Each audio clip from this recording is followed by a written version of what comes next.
Good afternoon. Joe Baker here, live from All Day Hall Day. This is typically our Legends show, the Legends of the Hall. We've taken a little twist on the Legends today, and we're going to go with the Futures. All right, this is the Futures. This is the lottery pick group that we've brought in, talking about their experience here teaching at Calvert Hall. I have Dan Mulford, 2005, Dave Hallman, 2008, Kevin Ford, 2007, all back on staff here at Calvert Hall. So I'm going to throw them a couple questions, have them talk about their experience coming back. Let me just start with Dan. Just talk about, before we talk about coming to Calvert Hall, talk about your experience getting into education and what you've done so far. Sure, absolutely. So my experience in education started about 10 years ago in Pittsburgh. So I graduated from Robert Morris University and then actually became a lacrosse coach there, and realized I didn't want to be in the college coaching world anymore, and I joined an independent school, pre-K through 12, Winchester Thurston, right in the city of Pittsburgh, and was the head of their physical education and health department, and was there for several years before I received a phone call from Calvert Hall to come back and work in the admissions office and help coach lacrosse as well. So after I graduated from college, I moved overseas. I taught English to 2nd and 5th graders in rural Thailand for a year. Came back, got a master's in teaching at Johns Hopkins, started teaching at another local all-boys private school, and now this is my 3rd year back at Calvert Hall teaching English. Hey, everybody. So after I graduated from the University of Maryland, I joined Teach for America. So I spent 2 years in East Baltimore, corner of Mulford and Chase Streets, and I taught middle school language arts to 6th, 7th, and 8th graders. At the same time, I was getting my master's in education at Hopkins. And at the end of my 2 years, I also got the call from Calvert Hall, Mr. Lou Heydrich, and now I'm in the English department and working with the former legend, or still legend, Mr. Dave Hooper. So this is my 5th year here at the Hall. Very good. Thanks. So coming back is kind of an interesting experience. I had it happen to me myself when I came back to teach here. You end up, your colleagues were your teachers. So maybe talk a little bit about what it's like coming back and, those people that you respect as a teacher, now you're working with them and that little bit different experience. So we were just joking about how one of the difficult things is getting on a first name basis with these people that you respect so much, and they maybe even discipline you, gave you general or something. And for me, that was Mr. Hooper. I don't know how Dave feels about that, but I know when I came back, I wanted to just keep calling him Mr. Hooper all the time. And there came a point where he had to sit me down, and in his Mr. Hooper way, kind of sternly and fatherly, said, Kevin, we're colleagues now. You must call me Steve. And I said, yes, sir. I'm so sorry, sir. And so after the talking to, I started forcing it, and now I'm on first name basis. That's great. Yeah. Go for it. So Miss Jones was my religion teacher here at Calvert Hall, and when she found out I was coming back, when we first saw each other here in the building, of course I called her Miss Jones. I still call her Miss Jones, and she will not call me Dan because I will not call her Barb. So it's just this running joke in the hallway, and if you walk by, or if I walk by her, she will say it as loud as can be, "Hello, Mr. Mulford," just because I will not call her Barb. Yeah, it's a pretty incredible opportunity to get to work with the people who, and I'm sure this is true for you guys too, who made you want to become a teacher. For me, it was Dr. Andy Moore was one of my biggest inspirations to want to teach. And then this past year, he and I have co-taught a half-credit elective. And it's like if you grew up admiring Tom Brady or something, and then you go and you play for the Patriots, and you bring home a ring with Tom Brady. That's kind of what it feels like. So it's been incredible. He will love that comparison. Tom Brady. Hopefully he's listening. Very good. So interestingly, all three of you had educational experiences before coming back here to teach again and work here. Talk a little bit about what was the interest in coming back to Calvert Hall and working here. So for me, Calvert Hall was a huge influence in my life. It's a place like no other, as most of us know.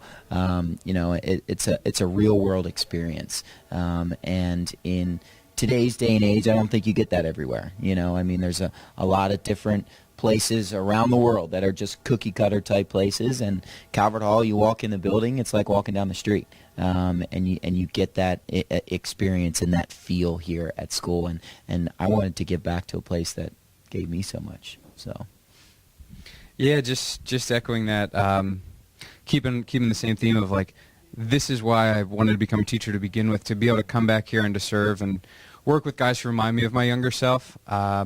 It's hard to call it a job because it's so much fun and it's so meaningful. But I think too, our LaSallian commitment to service, there's just something so tangible on our campus when you're here. We have guys this summer, they're going to be serving internationally, going to Belize. We had a spring break trip to Miami, to Haiti, to see just how our reach affects not just 8102 LaSalle Road, but in Baltimore, around the country is incredible. They always told me that I'd never be able to use my English degree, so it's nice that I found a place to use my English degree. But certainly for me, it's the LaSallian mission. Being back again at the school that made me who I am, and knowing that I get to help push that experience and help guide students along in a similar experience. And it's days like this where we have this alumni network, this parent network, other influencers that are supporting not just Calvert Hall, but things like financial aid and getting students who wouldn't have been able to have this experience into these doors to have that experience. So it's nice to just be part of that mission. Very good, very good. You know what we like about the Calvert Hall experience is that it's the developing the total person. So it's about athletics, it's about clubs, it's about service, it's about the education piece. So each of you guys are kind of doing some things besides the standard coaching and standard teaching. I'll start off with Mark. We'll just work our way back down again, but talking about leadership, and then Dave, you and Kevin, some of the extracurricular kind of things you're involved in. Sure, yeah. So I am a teacher of the Leadership Institute here at Calvert Hall. So it's for any upperclassmen here at the school. Sophomores, juniors, and seniors can be involved in it. You do not have to have a certain criteria to be involved. We feel like anyone here at Calvert Hall can be a leader, or at least learn to be a leader.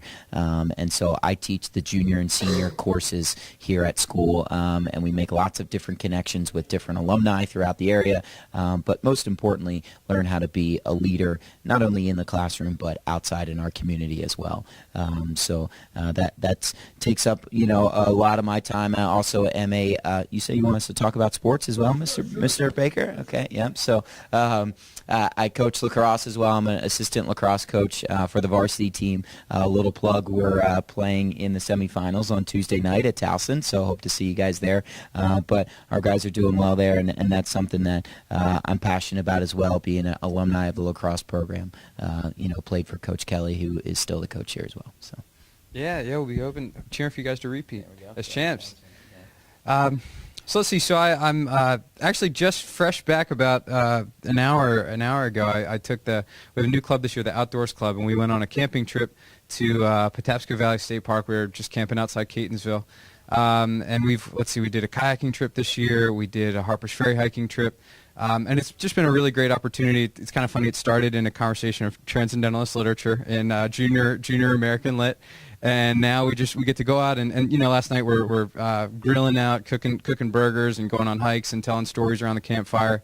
It's a great way to build the brotherhood. But aside from that, I also this year I was a reader for the McMullen Capstone papers, and it is incredible to see the level of research that these guys are doing. We had a couple years ago, we had a student who he was really interested in archaeology and anthropology, and I think his capstone it was some sort of artifact that he kept having to go to some museum that he was researching. And it was like a 70 to 80 page tome. And then I think I had heard that this past year he was on an archaeological dig in the Middle East or something. So it's incredible to see these guys. They work with undergraduate professors. Sometimes we help put them in touch with them, and I love getting to be a part of it. So I'm with Coach Mulford in leadership as well. I help do mainly the sophomore seminars and that sort of thing, and we just led a field trip to the point in Towson where the executive chef is a graduate of Calvert Hall and did a special tasting and all that kind of thing. So that's one of my big commitments. For the past several years, I've also been the freshman class moderator. So with student government, keeping all the traditions alive. So I help to harvest for the younger alumni. They know the beginning where we welcome students onto campus. So I help organize that. And tomorrow I'll be downtown at the aquarium to help support the junior prom. So those are some of my main involvements. Tell them about Zeal Week. That's something. Zeal Week. Kevin is like the Steve Harvey of Zeal Week. Oh, I endeavor. So we have Zeal Week, which had a few iterations back in our day, but it's the inter-class competition. In the past, we've had things like lip sync battles. We've had some of them. We've had faculty Smash feud. Brothers. We did Super Smash Brothers in the theater. Like, take the box is always a big deal, but Super Smash Brothers, having just 4 young men battling it out, projected on the screen in front of the entire school, the students were going nuts. Chariot races. Chariot races. We have an engineering squad. You know, some of our guys who are very STEM focused, they build a chariot. We put an aerodynamic student in the chariot using some of Coach Mulf's lacrosse gear to protect them, and then we do a 4x1 of the biggest, strongest, fastest guys. And who took? So the junior class won this year, and last year's freshman won, which was a huge upset. So yeah, it's been great. Yeah. Maybe how about the alma mater competition? I thought it was pretty good. Yeah, that was a new one as well. We sing the alma mater all the time, and this was a chance for students to remix the alma mater in some fashion. So we had a group of jazz students go up and do a jazz takeoff on the alma mater. We had a senior try to do an EDM sort of dubsteppy, drop the beat alma mater. Jackson. Oh, and yeah, the Jackson. We had a live band. Just students come up and did Jackson 5 alma mater. It was really cool. Yeah. Yeah. Very good. Very good. So this might be a tough question, but for anybody, coming back, you came back for a reason. You had an experience here. You more than likely had a good experience. You had interest in education, helping young people grow and all those different things. And you've come back to Coward Hall because you were interested in doing that. After coming back, something you see differently about the hall, or something you didn't really realize beforehand that you realize now, looking at your first couple years back? I mean, I will say the amount of time and effort that the faculty puts in, and the staff and the administration. As a student, I don't think you really get that. I mean, you don't understand when we have days off. Faculty are here, right, working, doing different things. They might be in their office, kind of getting tests ready or grading. And as a student, you think, oh, school's closed, so teachers don't have to do anything either, right? That's completely not the case, obviously. And, and that's really kind of the heart and soul of the school, right, is the folks who put in the effort to make sure that our students have an amazing experience like we did, and just realizing being a part of that and realizing the amount of time and effort that gets put in outside of, 8:25 to 2:45. Yeah. So. Yeah, something similar with piggybacking off of it is just that for everything to happen like in sync, it's incredible to think we have so many different sports teams, we have so many different clubs. Our band is just winning national championships every year. And for it to all happen along with great classes and along with our focus on service and just like for it all to work together and for things to go off without a hitch, the behind-the-scenes work is incredible. As a student, I don't think I recognize truly the level of diversity that we have and just how massive the school is. We have about 1,200 young men coming from all over the place. And to echo the idea that there's something for everyone. No one falls through the cracks. So when we have students that want to pursue theater, we have these massive productions, led by formerly Miss Bowersfield, now Miss Camp. When you want to do sports, we have the 3-team structures to make sure everyone's getting involved. And intramurals. And intramurals too. So the idea that 50, it's amazing. And to just know that no one falls through the cracks, that every student is known by many people and many influencers, that's remarkable and very special. Yeah. All right, without getting yourselves in trouble with your colleagues, any of the faculty, experienced faculty that you found a little different twist to when you're now their colleague? Any breakthrough knowledge on that? Do you want to start, Mr.? You want to start talking about Mr. Bengal, Mr. Mulford? Well, so for I don't think I mentioned it, but I work in the admissions office. You run the admissions with, office? with Mr. Bengal and Miss Cheryl, right, being the assistant director of admissions. And so I'm not sure, but I was one of the first classes that Mr. Bengal may have recruited, or pretty close to it. Like, it was just his start. And I was a shadow guy, right? So an ambassador, and so I got to know him a little bit there. And then being hired by him, he is certainly an intense gentleman, right? Like he's all about it. So getting to know the other side of Mr. Bengal, of working really hard during admission season, has been a fun experience, but an interesting one as well. So. Yeah.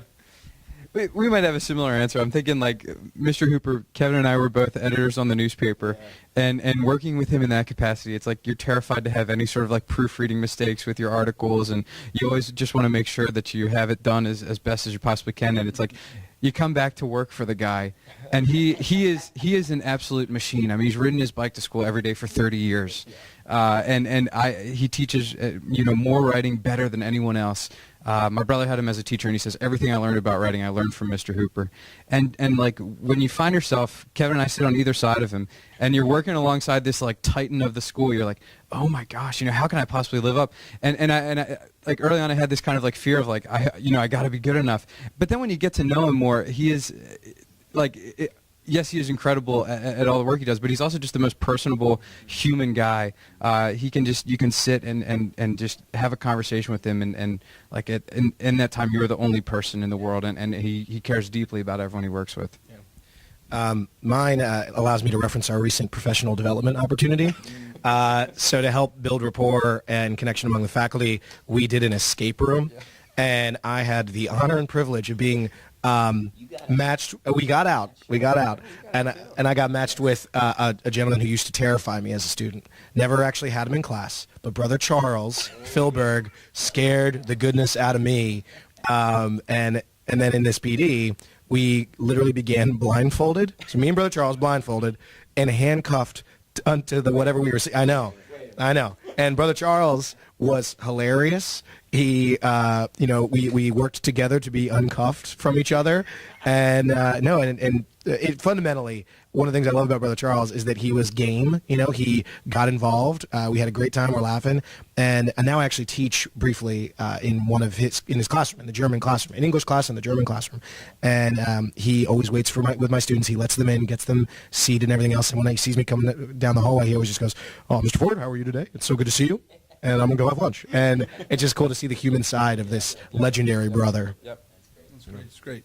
Well, I think we're gonna wrap it up. A great show. I got a couple of things to talk about all day, all day. I'm going to give, while I talk about the closer, I'm going to give Ford. Ford's supposed to be a good rapper, all right? Okay. I'm going to give maybe see if I can get, while I'm wrapping up, Ford could be thinking about a good all day, maybe a little closing rap or something like that.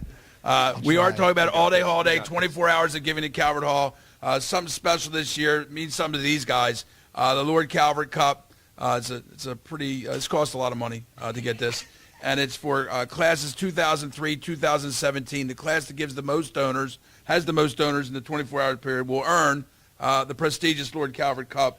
Right now, there's a tie between the classes of 2005, 2013, and 2015. So there's still plenty of time to get a donation. $10 or more will get your vote counted for your class, and this will be this is the only time this award can be won for the first time. So this is the inaugural trophy. You'll never be able to go back later and say, we were first if you're not. So greatly appreciate that. Plenty of time to give. CalvertHall.com/Giving Day, and let's see if Ford can take us out. I'll try. I'm gonna try. Please don't judge me. So we got all day, hall day, Ford on the mic. Listen what I got to say. No matter what you do, make sure you do things the hallway. That was terrible, but I tried. I tried. Thank you. Thanks, guys. I refuse. Thank you. All right. So good. So, you might be saying these are not the legends yet, and they're not. They're the futures. All right. These are the fantasy draft picks. All right. Come back and sleeper picks. Come back in 38 years like Joe Baker. All right, and they'll be the legends of the hall. So. Thanks for joining us for the show today. Thanks these guys for being here. Have a great day. Take the hall day off. Go Hall. Thanks, guys. That was awesome. Yeah, that was really good.